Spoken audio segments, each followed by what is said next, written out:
See,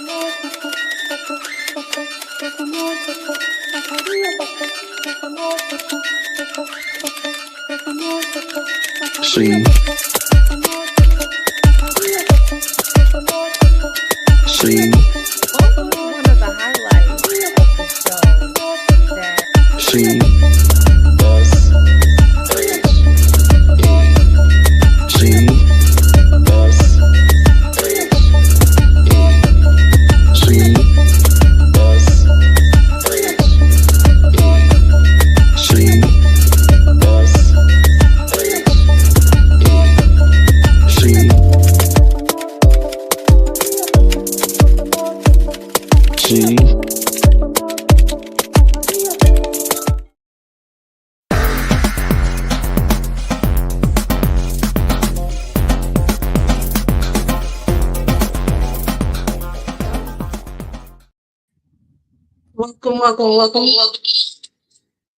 Welcome to the She Pub Network, where we talk books, authors, and publishers. Wait, club. Is it two of me in here? All right. Can you hear me? Yes, I can hear you. Can you hear me?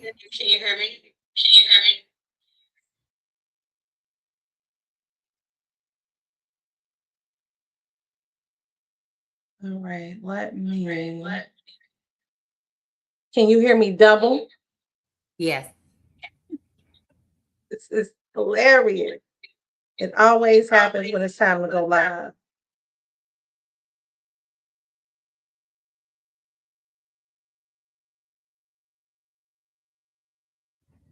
All right.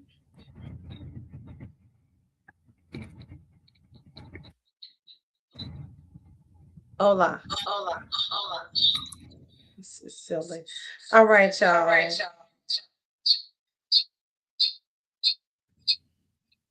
Maybe we should start completely over. No, we're gonna keep going. Y'all okay? Y'all good? What's going on, y'all? Welcome to the network. Let us know who in the building. And we are gonna be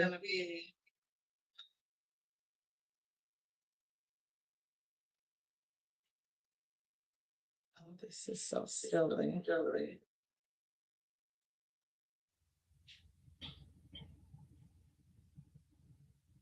Okay. All right. Welcome to the She Pub Network, where we talk books, authors, and publishers. I am Shanitha Finesse, CEO and founder of She Publishing LLC. And with me today, the person who curated this entire series that we have celebrating Women's History Month, we have LaShonda Demery, author of Tears of a Lost Soul. How are you doing this evening? I am. I'm doing great. I'm excited about tonight. I want to just welcome everybody to our women's celebration for the month. And let me share this before we get started. I did not know what I was creating a layout for, right? So I kind of found out later what it would be for. And I got even more excited because um, when I was going through creating it, I had no idea that it would be for the Women's Month. And so I'm just delighted to be here. I am LaShonda Demery, the author of Tears of a Lost Soul, and I'm one of the proud members of the She family. I'm excited. If I tell y'all that I've been able to rebuild my career as an author with the She family, it is truly happening. I'm getting some live experiences to share my story, and I'm getting the support that I need. And so tonight, before I go on and on about me and the She family, which I could do it all night, I want to introduce our topic for tonight. Our topic for tonight is a woman's heart. And a woman's heart, comma, strength born from struggle to resilience. And tonight we didn't edit anything, we didn't practice anything, and we didn't create anything other than the layout. We want to be able to share from our hearts and allow our hearts to meet the hearts of the women that are out there. And so I am ready, ready, ready. Tonight we'll be sharing some real stories, real problems. We are real people with real solutions. So we want to be able to grow tonight, be able to flow tonight, and enjoy ourselves as well. So I'm ready to get started. All right. Well, look, without further ado, we have two more lovely women who will be sharing their story as well. And so at this time, I'd like to introduce Dr. C and Natasha, one of our newest authors. Woo! Hey, Natasha. Hey, Dr. C. Hey, Welcome, ladies. welcome, welcome. Man, so I just first, before we even get started, I want to give a shout out to the people who are here this evening. A shout out to author Omia Tylette. She's in the building. Darion Knight, Mark A. Bose Jordan. Now you know he's always in the building, always showing love. So we appreciate the men who coming on here. You know what I'm saying, to celebrate Women's History Month with us. So yeah, so how we gonna kick this off? Well, I got some ideas. I really want to have this moment out, and I want to be as transparent as I can be, in order for us to get where we need to go tonight. So we we introduced ourselves. I know that we have not introduced ourselves. I introduced myself, but I want to allow the ladies to introduce themselves. Um, so, Dr. C, tell us a little bit about yourself. Well, it is a pleasure to be on this beautiful stage as we celebrate Women History Month. And I have some phenomenal women to be celebrated tonight. So thank you for the invitation. I am Dr. C. I am the CEO and founder of Allure Publishing. I am an author as well, 9 Times Out, just dropped one today. So I'm equally excited to have the conversation with you ladies tonight about empowering women, because we definitely need to do that in this climate today. We need to be able to spread the love. We are nurturers, so it's important that we share those knowledges, those pearls of knowledge that we want to spread to the next generation, because what we do will also determine what the next generation will do. So I'm excited about tonight's conversation with you ladies. Hey Mark. Okay. Natasha, introduce yourself. I would like to thank you ladies for having me. I am Natasha Wheeler. I am a new author with the amazing She Publishing family. I am also the CEO and founder of Crazy Bling Accessories. I just submitted my first manuscript, and I'm finishing up my second and third. So I'm working, and I've been on a healing journey for 8 years. So I'm excited about the conversation tonight. Okay. Wow, wow. Shanita, you want to say? I know you said something when you first came on, but would you like to add any additional comments before we get started? I'm pretty much good. Look, y'all know I'm the author of, not only a publisher, but the author of the From Projects to Publishers series, which is a series that is dedicated to the She family, to the sister publishing companies that we have. Mark, I may owe him some money after this, but the trifecta, which is Allure Publishing, Inspired Publishing, and She Publishing. And once we get into this, dove into this conversation, I'll let you guys know some of the things that we got cooking for this year, and we want to make sure you stick around to hear that information. So thank you, and thank you for again, as I said, curating this conversation. And there will be several other women joining this conversation this month. Okay, okay. So we want to just start it off really simple. And we want each woman on the panel to just describe a woman's heart. When you hear a woman's heart, and I don't have nothing prepared, I'm gonna let the Lord lead me tonight. and allow the Spirit to just lead us tonight. And prayerfully, we can grow from tonight, we can heal from tonight, and then we can share our hearts with another woman tonight, and then we can be empowered that way. So when you think about a woman's heart, when you just think about a woman's heart, who can just share when they think about that? What do you think about a woman's heart? What comes to mind? I can share a little bit. For me, the just the aspect of the woman, we have so many layers. I always say a woman has so many pillars to her. It's like an onion, pulling back the layers of an onion. So for me, when I think about the woman's heart, I think the love that she, permeates to her family, to the people that she's connected to, her being able to spread herself thin and not really think about herself because it's her heart that's driving her to do the things that she do each and every day. Um, I can think of just many days when I can remember staying with my grandmother during the summer and how hard she worked and never really asked for anything in return. And I knew that was just the love that she had for her children and her grandchildren. So when I think about a woman's heart, I think about the love that she gives unconditionally to those around her. Okay. Anybody else want to share their thoughts? Anybody else thinking of anything right now? For me, I would probably say, like when you first asked the question, what I thought about was purity, just unconditioned and purity. Okay. Shanita, you got any comments on a woman's heart?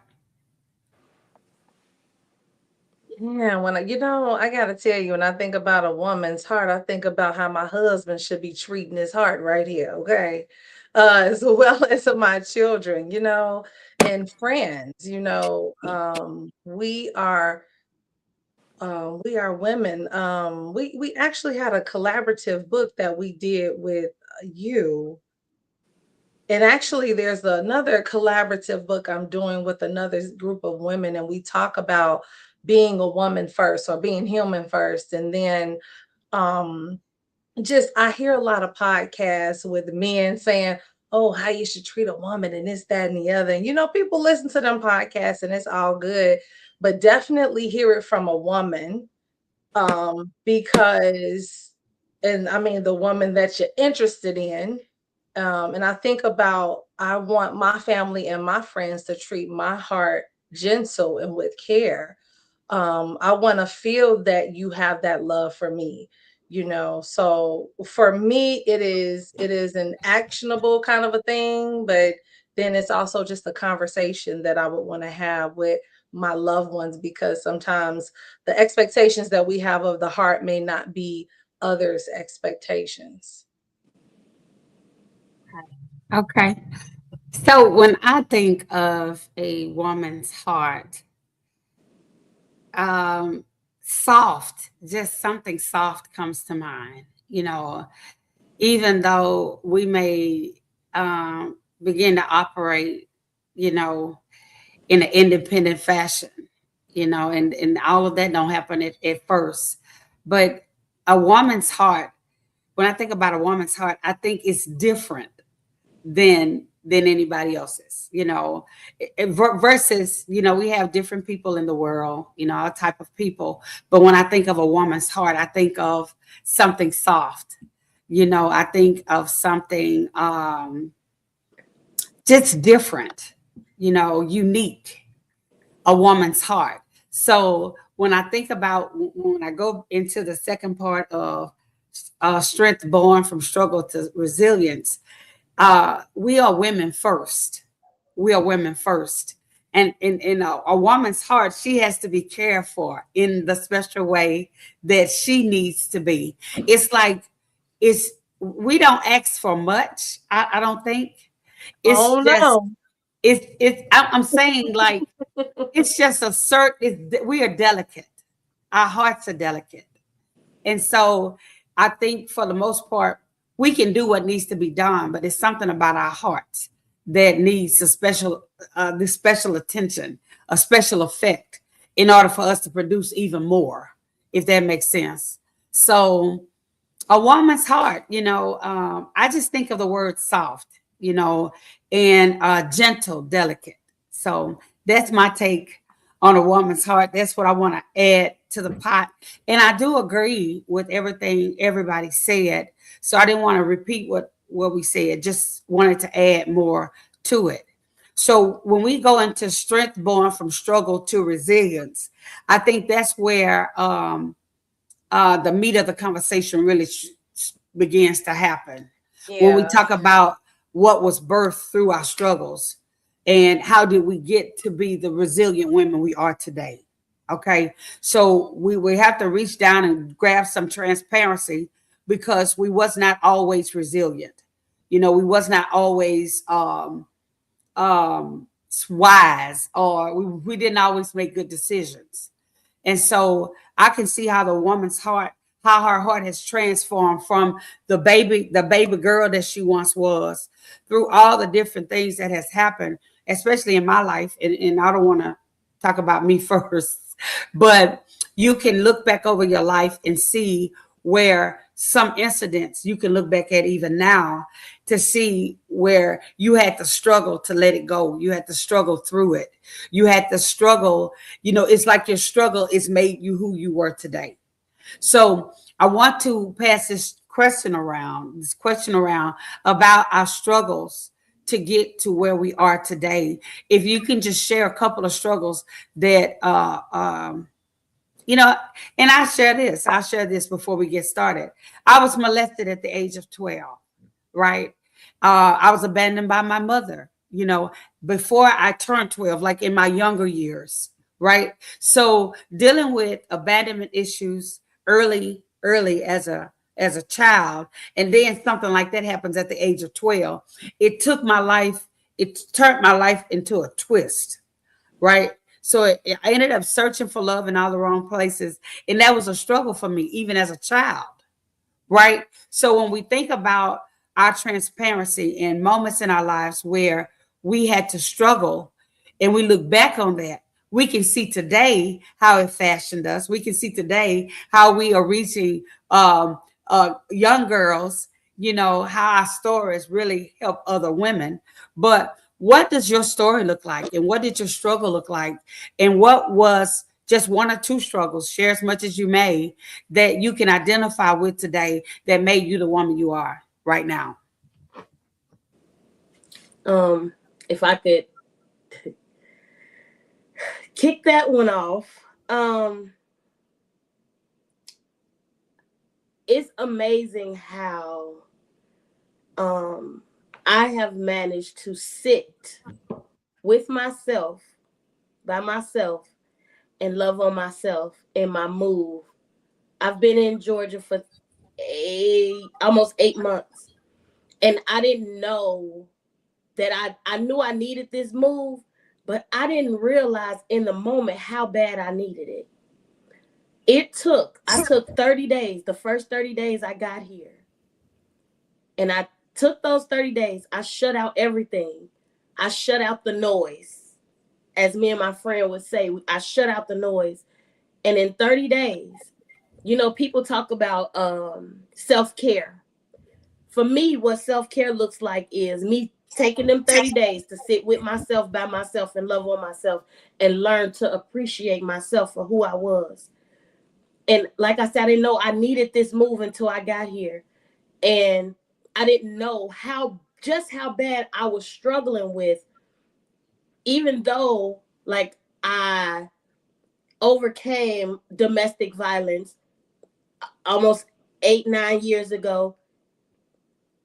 I went through that, and I didn't understand how scared it had me until I took those 30 days and sat with myself in my new space.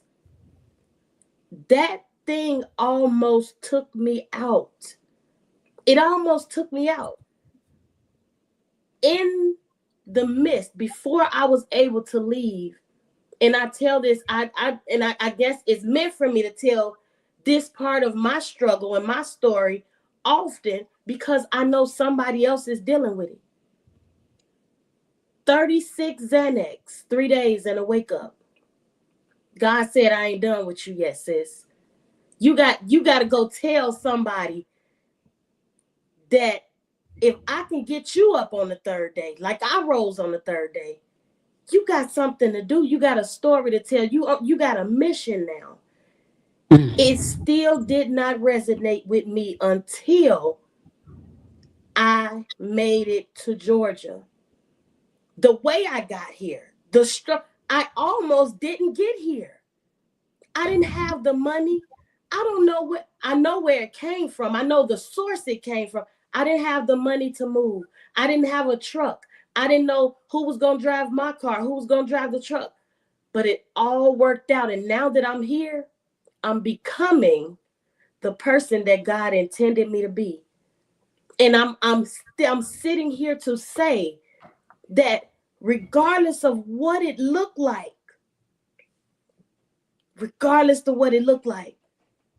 you don't know how strong you are until you have to be, until there is no other options, until you don't have another way.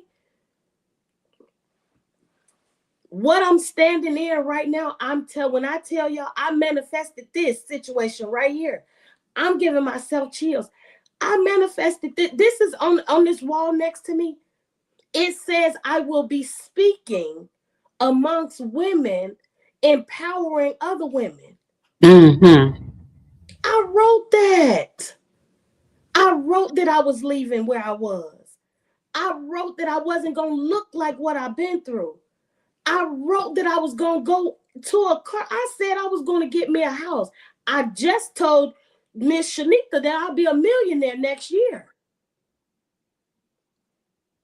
Anything I say I can have, anything I say I want, I can have it. I didn't always think like that, y'all. I didn't always think like that. I was messed up. In my mind, I put my kids in my pocket and I took 36 pills. 36. I don't know what happened in them 3 days. I learned what happened in 3 days from my children 3 years after. I'm here. It's a reason that I'm here. I didn't know I had this much. I'm talking about not only do I have this much strength, but I got the faith that I have is so crazy that if I tell you something, believe me, because I shake myself. Resilience. Somebody had to tell me, like, girl, how are you doing it? My knees toe up. That's how. My knees are toe up. That's how. I've learned a lot about myself in the last 30 days alone. I've learned a lot about myself. It's a reason that I'm connected to the people I'm connected to. God is putting me in the right places. I've spent so much time going into places where I wasn't welcome, where I wasn't wanted, where I wasn't loved. My heart wasn't taken care of. I let people know this is a piece of glass. This is glass. And I watched them throw that glass all around. Mm. And here I am picking up the piece. I'm like, I'm going to put this, let me get this glue don't work. Let me put this glue on it. And I give it right back to them and watch them throw the glass back down. And to know that my heart has been through that type of trauma, that type of pain, and to know that I'm standing on solid ground. Listen. So what I hear you say is your struggle has strengthened you. I'm so strong I can pick up an elephant. I can. I believe that. Yeah. Yeah, that was good. I'm so glad you shared that. The floor is open. The floor is open. And right now we are sharing about our struggles and how our struggles have strengthened us. And who wants to go next? Dr. C? I can take that question. I was just listening to just such a powerful testimony. I guess for me, we have that thought process about the middle child. I struggled with that for a long time, being the middle child and trying to emulate the oldest and hoping that I was the youngest to get the attention and the love. Then I realized when I had children that love is so different for each one of your children. It's not the same, but you still love them. So learning how to step out on my own and understand my purpose and my position and what I needed to go through to get to this level. Um, I think I've said it multiple times. I had a stroke almost 4 years ago. And I tell people that stroke was meant for me. I needed to go through that to understand where I needed to fit in and find purpose. Now, don't get me misunderstood when I say I didn't have purpose prior to. I had purpose, but my purpose was set upon pleasing others and no longer pleasing myself. And so I had to realize that through that stroke, like you said, you had to sit down. I had to sit in it. And sometimes sitting in it is not a bad thing. I had to sit in it and understand that me being the middle child was a reason why I was born in that position.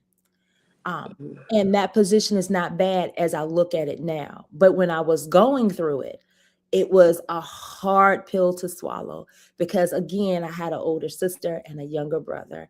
And I'm trying to, do what my older sister does and want to get that love as my younger brother I had gotten. But then I realized that wasn't for me at that point. And I had to realize, what do I bring to the table? We always say that we have to make a position at the table for ourselves. So I had to learn how to create a table for myself, not remissing what I had in my family, but I had to create a family for myself. And so when I had my stroke, I realized that God had to really sit me down. And as I tell people all the time, he had to talk gangster to me. It wasn't that softness that he had to talk to me about. He had to remind me that some things you have to go through. And I always say this all the time. He made this very clear to me when I had my stroke and I was going through it. I mean, when I was going through it to the point where I only have 2 boys and my 2 boys took care of me. And I tell people, when you plant the seed for your children, they will not disappoint you. And they did not. And I remember the day that I had my stroke. I couldn't talk, couldn't walk, I couldn't eat, couldn't do absolutely nothing for myself. And I remember coming home from, I think I had 4 or 5 different scheduled appointments that day. And I was just exhausted to the point where at that point I still couldn't walk. And I live in a 3-story townhouse and my sons had to carry me up the stairs. And I remember sitting on the edge of the bed and I asked God, I said, God, I don't want to live like this. I don't want to be a burden to my children. I want them to enjoy the life that you have created for them. But I don't want to be a burden to them. And I can remember it just as clear. And as you say, give you chills. And I remember it every time I get to the point where I feel like I'm depressed. I have to remember his voice. He says to me, sometimes you got to go through the fire, but that doesn't mean you're going to get burnt. And each and every time when I get to that point where I feel like I'm getting overcast with depression and feel like there's no out, I have to remember that voice that shook the pictures on my wall that says that I'm not in this by myself. And so after that stroke, I realized that I did have a purpose. I had a purpose all along. It just took that stroke to be able to push me into another level. And that level has been a beautiful, beautiful experience. Experience that I know that it was only God that put it in the midst. And I got the opportunity to meet Miss She up at the top over there, and created a new family for me. Not saying that my family that I'm born into is not a great one, but sometimes we have to create those family members for ourselves. And that was one relationship that I am super, super grateful for, and that's with her. But I say that to say sometimes, again, you have to go through some things to really understand how strong you are, how resilient you are. Because even to this day, a lot of times I have to take my time, even 4 years in, I still take a moment to really be grateful because I actually flatlined and died. So every time I create a book, it's always on the 21st of each month, because January 21st is the day that I flatlined and died. So I give honor to God each and every day that he allows me to be able to use those 2 brain cells that I laugh about every day, to use them, to use this platform to speak the words that I couldn't speak at that time for 4 months, 5 months that I couldn't speak it. Now I'm able to put them in words in book form. So when you say that you can't do it, please stop saying that, because God don't give us nothing that we cannot handle.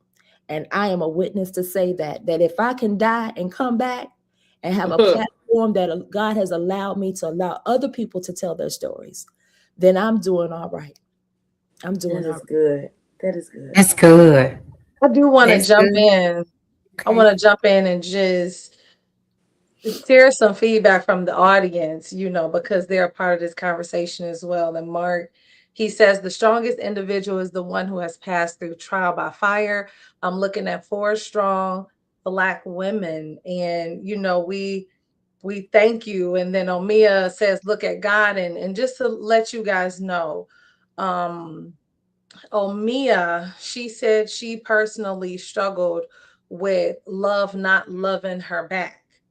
And I mean, and that is huge, because when it comes to, who has my back, and when it comes to what Dr. C was saying about, yes, you have your family, whose blood, but you need water to survive. Somebody said that.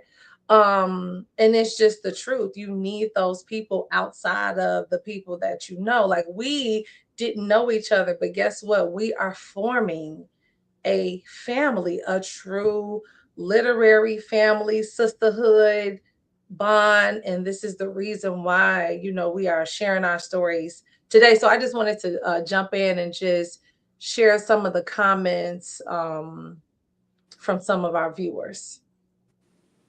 I'm glad. I'm glad that Amia said that. And I'd just like to make a comment about a woman's heart, and us learning how to love our hearts, and accept our hearts. It's I had to learn that. I had to learn that. For 22 years, walking the streets, I flashed out on crack cocaine, prostituting, living in empty houses, just doing all the things. I didn't think I was worthy. I didn't think I was worthy of love. So I did not know how to love myself, and no one taught me how.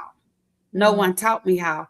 But through that fire, through that struggle, I learned that that's what I needed to do first, was love myself. And then Natasha said something about that lonely period, 30 days being alone. I learned how to be alone because I was the only child. So I would always look for people to love me or attach myself to people. And that wasn't learning to love me. That was me perfecting the art of attaching myself to others. And when you people attach, if you really pay attention, when you attach yourself to people, that's you, not them. And so when they treat you some kind of way, they never attach themselves to you. They never ask for that. That's something you had created in your mind. So we do have to be careful when we take out the time to love ourselves. We draw the right people, right? And just not creating a family, but accepting the family that God creates for us. It's Oh, something different. absolutely. Because when I joined the She family, a few things God had already moved out of my mind, like the cost for the support. Like we don't want to pay for the cost. If something costs this, we're looking at how much it costs versus what we're getting. Like it's like a Mhm. way we have trained ourselves to think. We have to be retrained, regroomed, and built up all over again. But our struggles do um we okay, so we do gain strength through our struggles, right? But at some point we got to be willing to at the same time. We have to be willing to learn who we are, why we are, and what our purpose is. So that's what I want to say on that. We got another comment from Omia. Yep. She says expecting me from others. Wait, expecting me from others is a huge struggle for me. Yes, that is a big one, because, and I can say that, just like with friendships or family ships, you you really want people to you really want to treat people how you want to be treated. That's not always the case. And no matter how good you treat people, some people don't care about any of that. That's why I did not set. You know how every year people say I'm setting these goals or these New Year's resolutions. Not me, not this year. I have one thing. I have one non-negotiable for 2026. One non-negotiable. Meaning I'm not backing down. I'm not changing my mind. I'm not altering it. I'm not pushing my boundaries back. None of that. All ships has to have reciprocity. And if Yeah. it has no reciprocity, them ships need to sail away from me. That's right. That's it. I've learned that God made one of me, one of you, one of you, one of you. I can't expect other people to treat me how I treat them. I can't expect other people to do for me like I would do for them. Yeah. That was hard for me too, Mm. because I'm like, you mean to tell me I'm not asking you for no money? All I want you to do is show up for me. Show up for me. Sis, don't we talk about that? About the showing up? We Yes, talk on a about that regular, all the time. all the So time. guess what I've decided to do? I'm gonna show up for me. I'm a Let bet me on tell you. me.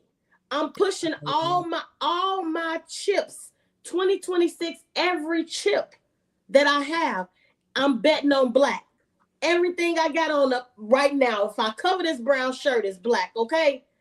I'm betting on me because I'm not going to disappoint me. I'm not going to half step me. I'm not going to shortchange me. And it took Mm-hmm. for them struggles for me to understand in my mind that, oh, okay, I'm not going to say I'm all I got, but I'm my best player at this game that I'm playing, because I'm not going to lose, Yeah. because I got a question. I'm a bet on me. But I think that concept is awesome, but it takes time to build up that, right? Yes, ma'am. It Mhm. comes with platforms that you got to step. So there's step edits to all of that. And as Shanita says, we talk about this all the time. We are our best investments, right? Mhm. But as I forgot if who said it, but if we are not trained or taught that, we don't know how to get there. So Yeah. Mhm. the thing that we need to remember is, as I said before, we have a generation of young girls. I have a granddaughter Mhm. that just turned 10 on Sunday. 10 on Sunday. And she said to me, Mimi, I am a decade old. And I said, well, thank God you made a decade old. But I have to train her. I start Mhm. training her to understand her worth Yes, when Lord. she was able to walk. It wasn't Exactly. that gaga goo goo. I'm talking to you so that you can understand me fully, what you are worthy of and what you should set your boundaries for. It's okay that you set boundaries for yourself at this age, because guess what? Now you understand what it Mhm. looks like to love yourself from the inside out. And people see, and guess Mhm. what? They gravitate to you because they're trying to be like you. But there's responsibility that comes with that as well. So if we're teaching, teach one so the next person can teach the next person. Yes, ma'am. So it's about training up, because it's a different generation. I can remember a time when I sat on my grandmother's porch and she would sit there and we'd be quiet, wouldn't say nothing, but you can see the wheels spinning, and you know she got something, that's wisdom that she's going to lay upon you. But at the time when you're kids, you don't think about that. Now Mm. as you get older and you have children of your own and you have grandchildren, you now reach that down in that bag and pull those tools and say, hey, look, this is what I learned and it hasn't stirred me wrong. So I think learning how to get there is the issue. How do we get to that point? And that's the part that we kind of struggle with, is how do we get there? I'm Well, trying to I can tell you this. 21-year-old. 21. I, No, she's not. She's 22. And I it have a is. 23 and a 32. It's So yeah, it's a big one. working that. Just Mhm. like you said, working that. It took me 46 years to do this. Mhm. I don't want you. My verbiage to her is, I don't want it to take 46 years for you to understand how much you are, how valuable you are, Mhm. how loved you are, how to love on yourself. Don't Mhm. let it take that long. Now No. if it do, okay, but let's let's not do that. 46 years it took me to get here. So I get it. I understand. I appreciate that. Mhm. so this is what came to my mind as you were sharing about it. It's the struggle that gets us there. Yeah. It's the struggle. It's something about, you can't take away somebody else's struggle or their path. You know, you can't take away their journey. You can't take away the path that they gonna go on. And it's like when you grow up, it's I had to, for me to be able to make this comment, I had to understand that could nobody get in the way of mine. It's like I went through all of that I had to go through. You know, I hear Dr. C saying she flatlined. I died a couple of times. I'm talking about I was the walking dead, you know, alive but dead. So Mhm. it's like no matter how much, it was people that tried to help me. It was Mhm. people that tried to tell me differently, but it was something I had to go through. It was Mhm. just something I had to go through. And not only that, it's something about how we try to give somebody something when they're not ready for it. Yeah. Yes. The energy and the time we put into Yeah. trying to fix somebody or Mhm. trying to guard them, it's draining. It's draining. At some point, we have to trust the Lord.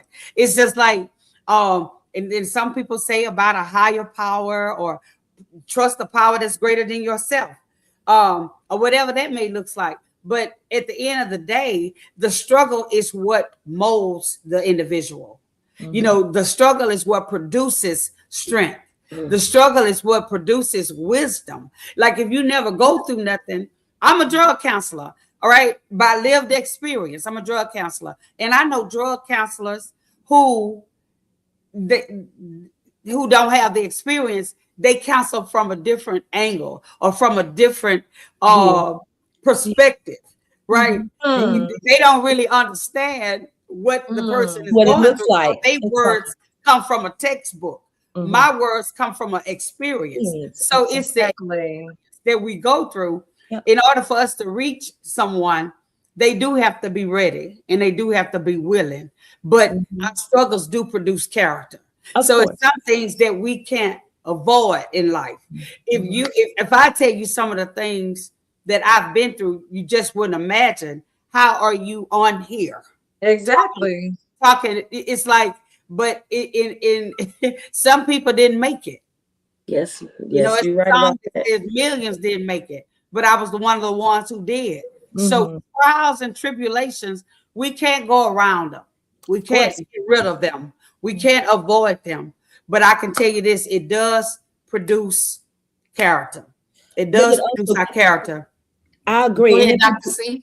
I would totally agree with that. And it also produces the fact that you appreciate things so much more when you Yes. have to go through them. You know, it's the thing that as women, as we kind of piggyback off the heart, as women, we nurture. And that's all we know how to, if that's what we are, right? And so we always want to be the ones to step in the gap for everybody, but never take the time to step in the gap for ourselves, right? As you say, bet on the black.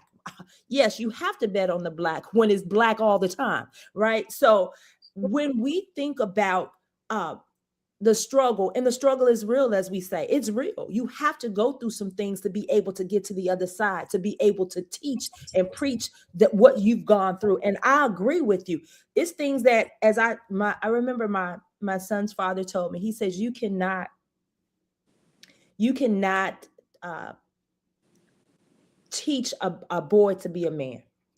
You're right, probably so, right? I might not be a man, but I got a man that's standing in to be able to give me the wisdom to give to my sons, right?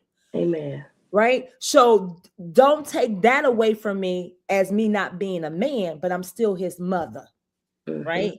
And I have a man that's in my life that can teach him to be a man. So I think, again, being able to step in and be able to be the guide sometimes, it's not bad, but sometimes we have to take the training wheels off and let them fall down and scrape up the knees and be able to say, well, guess what? I'm down here. So how do I get up?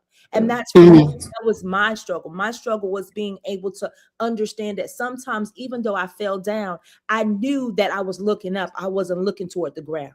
I had to look up, and I had to realize that my purpose was for certain things that had to happen to me. And I don't regret any of them. Would I change some things? Probably not, because I wouldn't be here talking with you ladies and would not have a platform to be able to allow other peoples to tell their stories. So I agree with what you saying, that we have to go through those things. And if we didn't go through them, we don't have the characters, or we can't share the knowledge or the wisdom or the experience that people might think they can have through a textbook. So I agree with what you're saying totally. And before, I just gotta say, like, this is like a power packed conversation. Like, it's like so many different components to what you all are saying. And like, so for you, LaShonda, when you say counseling from the seat of being experienced and someone not being experienced, okay, yeah, it's gonna be from two different ones. Then Dr. C, when you say a man can only raise a man, I guess is what your husband said. And it's the experience of a man.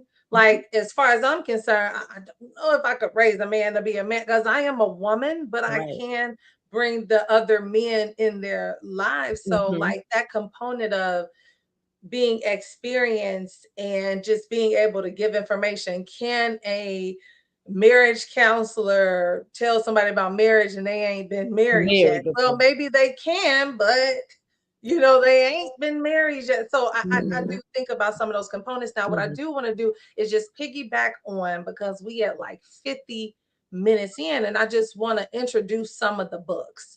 And while I have this comment up, yeah, shameless plug on Mia, it's all good.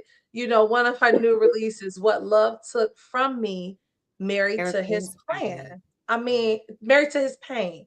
And I'm just like, that is like dynamic. And so what I kind of want to do before we get away from it is just tell us the titles of your book and what books have led you to become who you are becoming.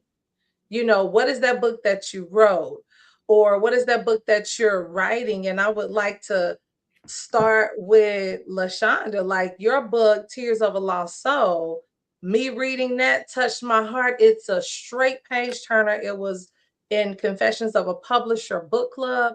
And I just want to like get into that piece. well, I think for me, and I can make this short because I want to allow the other ladies to share. So I'm challenging myself. How can you say something and just be short and impactful? I think for me, um, as I examine the shame, the pride, the fear that was existing in my heart. When I released that, I was able to release it through a book. I was able to release it through a book. And whoever picked that book up and read it, they will see how I made it out. So I walked through my life, I walked them through my pain, and then I walked them through who I am today. So as they see how I struggled, and how I made it, and how I continue to keep going, they will see a pattern of strength. They will see a progressive growth. You know, how I kept growing progressively through it all. So Tears of a Lost Soul can be found um tearsofalostsoul.com, shepublishing.com, Amazon. I mean, it's over so many platforms, but of course we would like the author purchase from us. But my book can be found anywhere and everywhere. So that's how I wrote my book, and that's the reason why I wrote my book, to release the shame, the fear. Yeah. So You that's said my tearsofalostsoul.com, right? tearsofalostsoul.com. Yes. Okay. Dr. C? Oh, so I think the first book I wrote is really what catapulted me to be able to write the other stories, which is a love letter to me. So I posed this question to a lot of people about had they ever written a love letter to themselves, and I had to do that for myself. I had to realize that through loving me allowed me to love others, and not that I didn't love others, but I had to really put myself first. And so I wrote a book that was called A Love Letter to Me, Creating Conscious Awareness Through Affirmations. And so for me, while I was going through my journey of healing after my stroke, I wrote this book because I needed to write this book. I needed to take this onion and peel it back and dig deep into the core of who I was to be able to produce this magnificent woman that's sitting before you. And so I had to write that book in order for me to get to the next level. And that next level was, well, this was the second book, but the first book was the Unmasked series. But I wrote this purposely for me, and now it's actually become the Love Letter Chronicles. And so I take people who have never written a love letter and write love letters to themselves and be able to see how they have transformed over a year's period of time. And we talk about it, and did we do it again another year? And so I think being able to affirm who you are, being able to love who you are, allows you to be able to see who you are truly, unmasked. Shameless plug for Unmasked, unmasking who you are, and being able to take off the makeup and being able to be vulnerable to say, you know what, today ain't a good day, but guess what? I still love me. And so I think that is what really allowed me to be able to open up and be transparent with who I am and have a different conversation with people, especially my children, and especially with my only granddaughter, being able to be transparent and being able to understand what love really looks like, because love looks different for everybody, and being able to put it on paper and let people see that other side of me. Yeah. Yeah, them love letters. If y'all ain't wrote love letters to yourselves, and I promise when we get off of here, I'm definitely gonna take off the mask, the beautiful makeup I got on here. You know what I'm saying? Yes, yes. So Natasha, what about your book? What's the name of it? Okay. You know. So because I am still in the process and I'm still processing that I submitted it. I thought I said I was going to give myself 24 hours to understand that it's regardless to how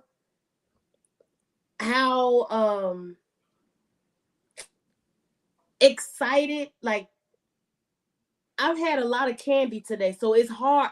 I'm struggling over here. But as excited as I am, when I say like the downloads are out of this world, what I submitted, the title is Sex, Love, and Sacrifice. Mm, mm, mm. Sex, Love, and Sacrifice. Who you submit that to? I'm This just is kidding. deep. Listen, the one and the Yes. only, That's honey. deep. The one and only. Yeah. Let me tell you something. And this is it's so many. The Onion. The Onion. Let me tell you, I love y'all. The Onion to this masterpiece that has came through these cells of mine. I may have been peeling. I think I've started this. What I've submitted, what I am birthing. Oh God, Lord, I thank you. What I am birthing, I may be peeling this onion backwards. I don't know how. Wow. But I may be peeling this onion backwards with the series that I'm working on. Yeah. It's good. And it is It is deep. It is. Sex, Love, and Sacrifice. And sometimes we got to sacrifice some things in order for us to peel back that onion backwards. Yeah. And it is deep. I'm glad you said that. It's real deep. Mhm. It's deep and it takes a lot of work. It takes a lot of transparency. It takes a lot of confessions. You know, some people, I wouldn't even get on there and tell it.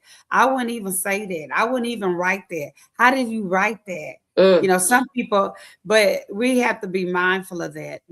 We doing this for us and somebody else too. Mhm. This is what we have to do this. We have to do it. And the lady, somebody said, thank you, ladies, for free therapy. I needed it. We needed it too, sister. Yes. We needed it too.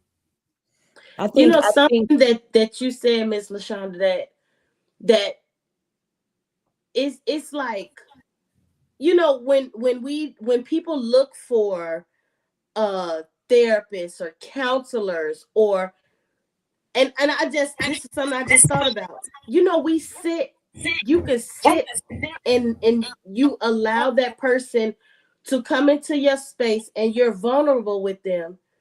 And they're giving you all this feedback, and just like you said, you don't realize that some of them have never even experienced a piece of what you may have. Yeah. You know, they really don't know. Mhm. And it's so. This is a whole nother thing. Some people will be when my project come out. Majority of it, I can literally, if I had 24 hours in a day, I could literally write a book in 24 hours because my brain is wired like that. I could come up with anything and I'll make you believe that it's something that I went through, that I did. I can make up a story in a drop of a hat. You know what I'm saying? Oh. So when I say, like, there is going to be questions like, oh my gosh, how could you write that? Easy, paper to pen. But it has to be, some things have to be said because we got people out here that don't have a clue, that think everything is, oh, it's not like that. I am a squirrel. You know it. It's so amazing how we can stand, some people can stand in their truth. And it makes other people uncomfortable. But then you have some people that are learning, that are growing and glowing from something that is being said. Even though you got some people that's turning their nose up, I will never stop talking. You know why? Because I was silenced. I was put in a space where I couldn't talk to nobody. I couldn't see anybody. All my phone calls was being recorded and all this other stuff. Like, it was just like I was stuck in a box. I talk too much for you to stick me in a box. And for me to be stuck in that box for a whole 12 months, I'm going to talk until my lips fall off. And I'm going to encourage as many people as I can. You have to. You got to get the message out because somebody need it. Somebody don't think that they could get up. Somebody think that they out there by themselves, going through what they going through by themselves. You're not silencing. You can't silence greatness. Yeah. Well, I mean, you guys, we have made it to an hour. And Lashana, did you have any closing remarks before, I close up shop officially? Well, I did want to say we didn't touch much on the word Mhm. resilience, but resilience is the capacity to withstand Mm. and recover from a difficulty, no matter what kind of difficulty it may be. So I have been encouraged on tonight. I'm so grateful that we came this far. We have the rest of the month. We have interesting topics, and we are encouraging everybody to spread the word. You don't want to miss it. Our next discussion. I'm just grateful for you. Thank you, ladies. Thank you, Natasha. Thank you, Dr. C. I think you both are amazing. Shanita, I love you. I love you. I thank you for the opportunity. You saw this in me and I didn't see it in myself. If it had not been for you, I wouldn't even be on here tonight. So Oh, you continue to let the Lord use you as well. God bless you, women. God bless our audience. I'm just grateful. I'm so grateful. I don't even know what to do. It's time for me to go to bed, and my anxiety is way up here. So I'm just grateful tonight. Thank you, everybody, for being open and for being honest. And we know that that's the pathway to freedom. We can't do it any other way. Shanita? yeah. So basically, I want y'all to meet us back here next Tuesday, 7:30 p.m. Central Standard Time. And hey, if we got some issues, you just gonna stick around and wait till the issues be resilient, okay? And come to greatness, okay? But yeah, this is authentic conversations, you guys. Next week we may, talk about some things that we didn't have an opportunity to talk about today. But next week we will be talking about distractions, detours, and discipline, you guys. And we want more ladies to come and join us. You can join us live, or you can join us through the chat, and we will make sure that we are having those conversations with you as well. So, ladies, with that said, thank you. And we will see you guys next time. Good All night, right. Good ladies. night, y'all. Good night. God bless everybody. Good night, ladies.